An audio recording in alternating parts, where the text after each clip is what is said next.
बिस्मिल्लाहिर्रहमानिर्रहीम, अस्सलाम वालेकुम। मैं हूं करामत मुगल और मेरे साथ हैं ईसा नकवी। नकवी साहब, आज 17 अप्रैल है। सुप्रीम कोर्ट का हुक्मनामा आया था स्टेट बैंक के नाम कि 17 अप्रैल तक आपने 21 अरब रुपया जो है वो इलेक्शन कमीशन को दे देना है। क्या फंड्स जारी हो रहे हैं और आप समझ रहे हैं कि 14 मई को इलेक्शंस हो जाएंगे? अब देखें करामत मुगल साहब, आप बड़े सादा हैं, पाकिस्तान में रहते हैं, यहाँ के जो ज़मीनी हक़ाइक़ हैं वो बड़े मुख्तलिफ हैं। इस वक्त पूरा एक नया स्क्रिप्ट तैयार हो गया सुप्रीम कोर्ट पर एक नए हमले का। अच्छा, ये जो मामला है ना 17 अप्रैल का, अभी 17 अप्रैल ख़त्म होने में कई तवील घंटे बाकी हैं। 11:59 17 अप्रैल की रात को जो है वो 17 अप्रैल ख़त्म होगी, बल्कि उसमें भी 59 सेकंड जो है 59 सेकंड्स आप इजाफी कर लें। सही। उसके बाद घड़ी जो है वो आगे चलेगी और तारीख जो है वो तब्दील होगी, 18 अप्रैल होगी।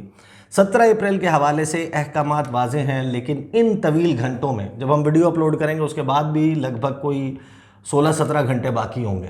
उन 16-17 घंटों में 3 बड़ी डेवलपमेंट्स होंगी शहर इक़्तिदार में, और वहाँ से जो मैसेजिंग सामने आएगी उसकी बुनियाद पर अब सवाल ये पैदा होगा कि 18 अप्रैल को सुप्रीम कोर्ट ऑफ पाकिस्तान कैसे रिएक्ट करती है, उस पर उनका क्या रद्द-ए-अमल होता है, एग्जैक्टली वो किस तरीके से इसके ऊपर आगे कार्रवाई को लेकर चलते हैं। 17 अप्रैल को क्या होना है, पहले देख लें जनाब सुप्रीम कोर्ट ऑफ पाकिस्तान ने किन अल्फाज में अपना जो हुक्मनामा जारी किया था पैसे जमा करवाने का, कि पैसे पहुंच जाने चाहिए इलेक्शन कमीशन के अकाउंट में। उसके बाद उन्होंने किन अल्फाज में उसको, उस वर्डिंग को क्लोज किया था। वो जब ये कह देते हैं कि पैसे जमा करवाने हैं, उसके बाद कहते हैं कि ये तमाम का तमाम कार्रवाई के पैसे किस तरीके से पहुंचने हैं इलेक्शन कमीशन के पास, ऐसी सूरत में कि जिनको वो इस्तेमाल कर सके। ऑर्डर के पेज नंबर 7 पे 7-8 पे 7 और 8 पे कंटिन्यू करता है बिल्कुल आखिर में जनाब। वो ये कहते हैं कि जनाब जो तमाम की तमाम कार्रवाई है पैसे जमा करवाने की जी must be done at the earliest and at the absolute latest, not later than the close of business on Monday. सही। अब आप रमज़ान के महीने में स्टेट बैंक ऑफ पाकिस्तान या election commission of Pakistan AGPR जो है ये क्या वर्किंग आवर्स फॉलो कर रहा है?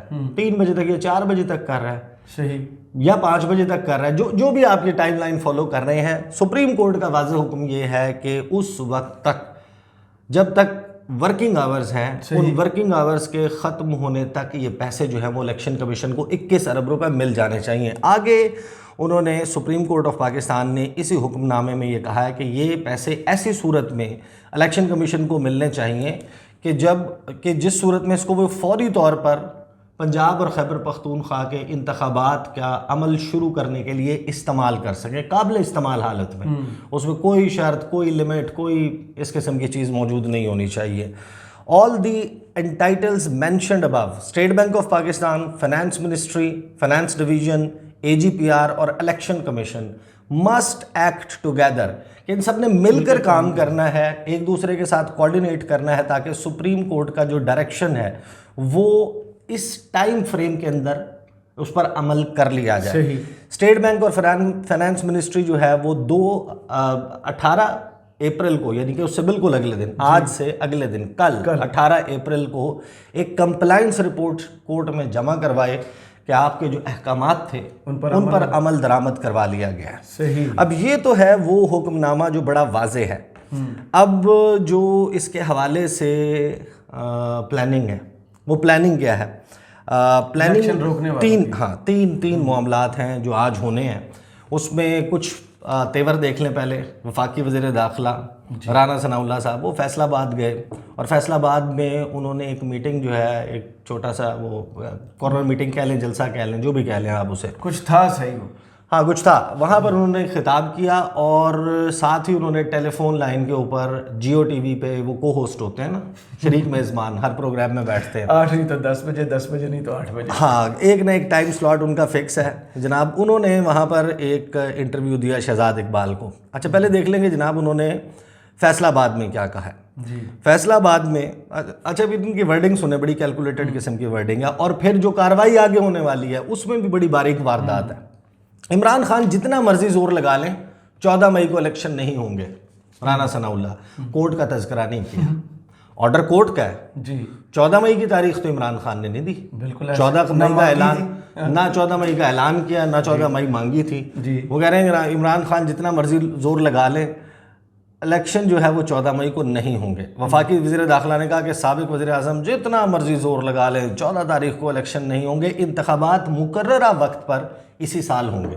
अब राना सनाउल्लाह साहब से पहले तो कोई बंदा ये पूछे मुकर्ररा वक्त है कौन सा, जो उनके ज़हन में कौन सा मुकर्ररा वक्त है। असम्बली तहलील तो हो चुकी, या तो पंजाब और खैबर पख्तूनख्वा की असम्बलियाँ इंटैक्ट होती हैं और वो मुतालबा कर रहे होते हैं कि इलेक्शन करवा लें। मेरे ख्याल में सबसे डरे हुए वजीर इस वक्त पीडीएम के ये हैं जो बार बार कहते हैं कि पंजाब और केपी में इलेक्शन हुए तो हुकूमत उनकी होगी, जनरल इलेक्शन में तो हम फैसलाबाद हल्के में इन्फ्लुएंस करेंगे। नहीं, वो फैसलाबाद हल्के में जाते होंगे, उनको पता है ना कि क्या सूरत हाल है इस वक्त, क्या बेचना, क्या मंजन क्या बेचना है। राना सनाउल्लाह का कहना था कि मुश्किल वक्त में, अच्छा ये फिर वो अपने पार्टी के ओहदेदारों से जनाब वो खिताब कर रहे हैं, उनसे बात कर रहे हैं और फिर इमरान खान के ऊपर तनकीद है। अच्छा जो उन्होंने गुफ्तगू की ना शहजाद इकबाल के प्रोग्राम में जी, उनसे बड़ा पॉइंटेड सवाल हुआ कि क्या 21 अरब रुपए जारी कर दिए जाएंगे। राना सनाउल्लाह ने पहले तो सबसे पहले धमकी लगाई है स्टेट बैंक ऑफ पाकिस्तान के ऑफिशियल्स को माशाल्लाह जारी करने, जिन्होंने जारी करना है, जहाँ से पैसे आपका जो फेडरल कंसोलिडेटेड फंड है वहाँ से आपके पैसे जाने हैं। आइन का आर्टिकल 81 वाजे है, उसमें सब कुछ लिखा हुआ है। लेकिन जनाब राना सनाउल्लाह साहब कहते हैं कि मैं वज़ीर दाखिला कि मैं के आर्डर्स पर अमल होने वाले करने वालों को धमकी दे जी, वो ये कहते हैं कि मैं ये तो नहीं कह सकता कि स्टेट बैंक के मुतल्लिका हुकाम रकम जारी करेंगे या नहीं करेंगे, लेकिन कानून के तालिब इल्म के तौर पर कह सकता हूँ कि इस पर बहुत सीरियस ऑडिट एतराज़ होगा और इस बुनियाद पर पैसा जारी करने वाले पर रिकवरी पड़ सकती है। माशाल्लाह। और कहीं ऐसा ना हो कि पेमेंट करने वाले और करवाने वाले बाद में सारी ज़िंदगी रिकवरी भुगतते रहें। चीफ जस्टिस साहब 21 अरब रुपए की रिकवरी बड़ी मुश्किलात का सबब बन सकती है और बहुत चांस है कि पेमेंट करने वाले इसके जिम्मेदार ठहराए जाए। गवर्नर स्टेट बैंक जी, अब इस वक्त जो इंडिपेंडेंटली ऑपरेट करता है ना गवर्नमेंट से, वो स्टेट बैंक है। बिल्कुल आपके जी जितने बैंक में जितने, अच्छा वैसे तो कहने को इलेक्शन कमीशन भी इंडिपेंडेंटली ऑपरेट करता है, लेकिन वो यहाँ पर फैंड वो है नहीं वो लगता है कि नहीं है, कागजों में तो है ना यार करामा साहब। बिल्कुल। अच्छा वो ये कहते हैं कि जनाब रिकवरी भुगतते रहें। अब ये बेसिकली उन्होंने धमकी दी है बाकायदा स्टेट बैंक ऑफ पाकिस्तान को, उनके गवर्नर को, कि पैसे अगर जारी कर दिए ना आज तो रिकवरी आपसे तेरी खैर नहीं, 21 अरब रुपए आपसे लेंगे जी। ये बेसिकली उन्होंने बुनियादी तौर पे कहा। आगे क्विकली देख लें, फिर मैं आपको बताता हूँ ये 3 काम क्या करने जा रहे हैं। एक तो सुबह 10 बजे गालिबन 10 साढ़े 10 बजे हो जाएगा और उसके बाद दूसरा 2:30 बजे और तीसरा 3:30 बजे, ये 3 काम हो जाएंगे। पैसे जो हैं वो उनसे सवाल पूछा कि पैसे तो सुप्रीम कोर्ट के ऑर्डर पे जारी हो रहे हैं, तो कैसे आप रिकवरी की बात कर रहे हैं, रिकवरी कैसे आप कह रहे हैं कि डाल देंगे और रिकवरी भुगतनी पड़ेगी। वो कहते हैं कि ये उनका इख्तियार ही नहीं है सुप्रीम कोर्ट ऑफ पाकिस्तान का कि उनको कहे सुप्रीम कोर्ट के ऑर्डर पर मैं कैसे आपके अकाउंट से पैसे निकाल सकता हूँ, कल को इसका रिव्यू हो सकता है, ऐसा ऑर्डर गैर कानूनी डिक्लेयर हो सकता है। अच्छा ये तो है जनाब जो राना सनाउल्लाह साहब कह रहे हैं जी। अब 3 काम होने जा रहे हैं। काम नंबर 1 होगा जनाब, सुबह मैं आपके सामने निकाल देता हूँ जनाब, ये आ गया है जनाब नोटिस एक जारी हुआ है 16 अप्रैल की रात को शाम में जो है वो ये नोटिस सामने आया नेशनल असेंबली सेक्रेटेरिएट। अच्छा ये नोटिस सामने नहीं आया तो मुझे किसी हमारे दोस्त हैं उन्होंने भिजवा दिया ये नोट, क्योंकि इसमें खबर आ गई थी, एजेंडा इसमें शामिल है। 86वीं मीटिंग होने जा रही है और जब आप इसमें पार्टिसिपेंट्स देखेंगे ना और एजेंडा आइटम नंबर 3 तो आपको पता चलेगा कि होने क्या जा रहा है। और इसकी सिग्निफिकेंस देखेंगे, इन्होंने इसको फाइनेंस एंड रेवेन्यू की जो कमेटी है, कायमा कमेटी 86वां इजलास, वो बुलाने का नोटिस है।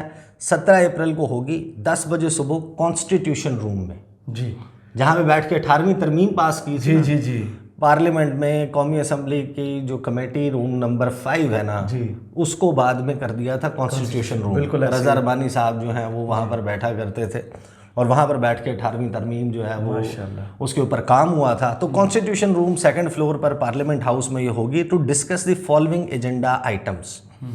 एजेंडा आइटम नंबर 1 जो गुज़िश्ता मीटिंग है कमेटी की 13 अप्रैल को हुई थी, उसकी मिनट्स ऑफ द मीटिंग की confirmation. Agenda item number 2 comprehensive report implementation status of previous recommendations of the committee, कि जो इससे पहले कमेटी ने रिकमेंडेशंस दी थी उसका इन्होंने फाइनेंस वो जो बिल था ना कि पैसे फ्राहम कर दिए जाएँ, उसको बेसिकली सही कमेटी ने मुस्तरद कर दिया था। उसकी जनाब वो कहते हैं कि उसके ऊपर इम्प्लीमेंटेशन स्टेटस जो है वो हमने देखना है कि प्रीवियस जो हमने काम किया था। एजेंडा आइटम नंबर 3 है और इसमें वारदात चेक करें। to discuss and propose recommendations in response to media reports that Honorable Supreme Court of Pakistan directed the State Bank of Pakistan to release funds to the Election Commission of Pakistan for the purpose of holding the general elections of Punjab Assembly without proper approval, prior approval of the National Assembly. Media reports कह रहे हैं ये supreme court ने अपना order जारी किया, लिखा हुआ जारी किया, और वो वेबसाइट पे भी मौजूद है, वो मीडिया में भी इन सर्कुलेशन है, उसकी वेरीफाइड कॉपी भी आपको मिल सकती है, आपको उसकी अनवेरीफाइड कॉपी भी मिल सकती है। वो अहकामात बराह रास्त स्टेट बैंक को भी दिए गए, इलेक्शन कमीशन को भी दिए गए, एजीपीआर को भी दिए गए, फाइनेंस मिनिस्ट्री को भी दिए गए। तो जो इनका पिछला कुछ महकमे जो आपके अंडर काम कर रहे हैं, मुस्तरद किया था वो किस बुनियाद पर जो आपके अफसरान हैं। अच्छा, इन्होंने कहा कि जनाब मीडिया रिपोर्ट्स जो सामने आई हैं कि जो मौजूद सुप्रीम कोर्ट ऑफ पाकिस्तान है उसने कहा कि ये फंड्स दे दिए जाएं पंजाब असम्बली के इलेक्शंस के लिए विदाउट प्रायर अप्रूवल के नेशनल असम्बली से अप्रूवल लिए बगैर ही फंड्स जारी कर दिए जाएं। और फिर नंबर 4 पे any other item with permission of the chair.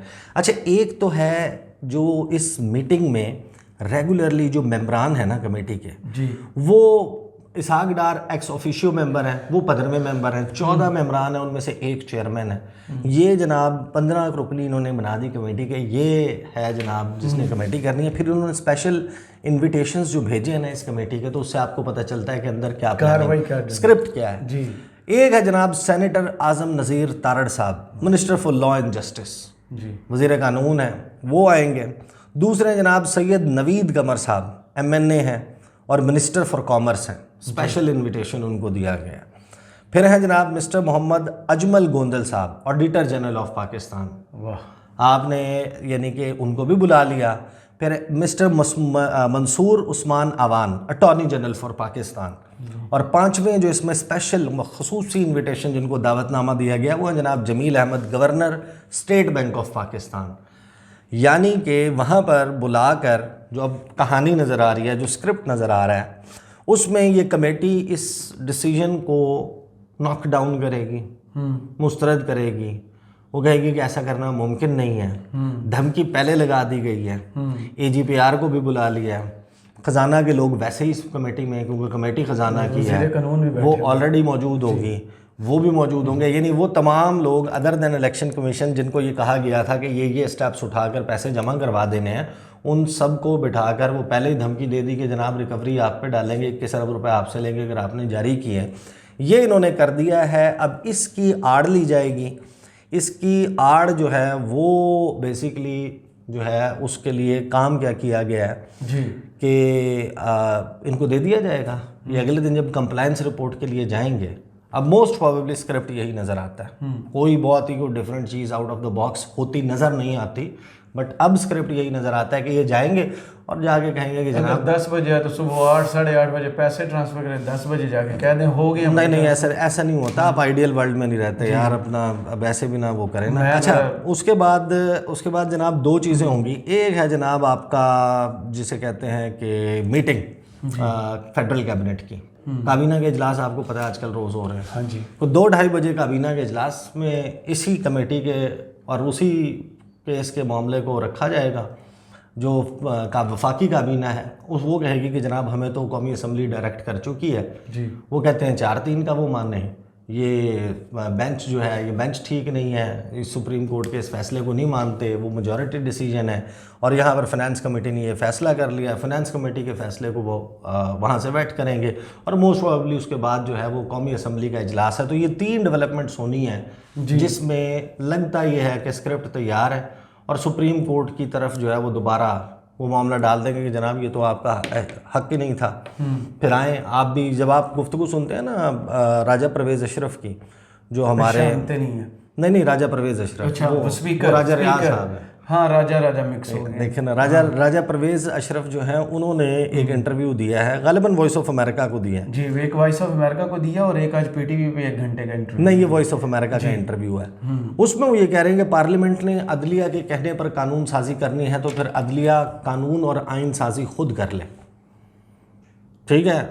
इसमें बेसिकली जिन्होंने गुफ्तगू की, नहीं वो जो गुफ्तगू की है ना, उन्होंने पार्लियामेंट के हवाले से उन्होंने कहा पार्लियामेंट मुकद्दे में है, कानून साज़। अब बिल्कुल ठीक बात है वैसे तो, ये इसमें ऐसी कोई बात नहीं, लेकिन ये जो अभी तनाजुर जिसमें हम बात कर रहे हैं, वहाँ पर बेसिकली उन्होंने सुप्रीम कोर्ट ऑफ पाकिस्तान को भी एक मैसेज दिया है, he is custodian of the house. तो स्पीकर कौमी असम्बली की तरफ से ये मैसेज जाना है कि आप हमें डायरेक्ट नहीं कर सकते क्या करना है क्या नहीं। ये कानून साजी वाले मामले पर है, वो जो आर्टिकल 184(3) वाले मुकदमात हैं और चीफ जस्टिस के इख्तियारात हैं। बहरहाल आज ये 3 तवील इन घंटों में ये 3 डेवलपमेंट्स हो जाएंगे और उसके बाद देखना है कि जब कल सुप्रीम कोर्ट ऑफ पाकिस्तान के सामने ये मामला आता है, कंप्लाइंस रिपोर्ट नहीं जमा होती, तो उस वक्त सुप्रीम कोर्ट ऑफ पाकिस्तान किसको बुलाएगी, किसको डायरेक्ट करेगी। Supreme court of Pakistan, remember, उसको आइन के तहत तमाम इदारे उसके फैसले के ऊपर अमल दरामद करवाने के लिए आइनी तौर पर पाबंद है, बशमूल अफवाज पाकिस्तान। बिल्कुल आइडियलिज्म तो फिर मेरा यही है कि रात को 12 बजे फिर शायद कोर्ट खुल जाए। चले 12 बजे नहीं खुलेगी। हाँ, बहुत शुक्रिया आपके तजिए का। कमेंट्स बॉक्स में ज़रूर बताइएगा ये वीडियो आपको कैसी लगी। इजाज़त दीजिए, अल्लाह हाफ़िज़।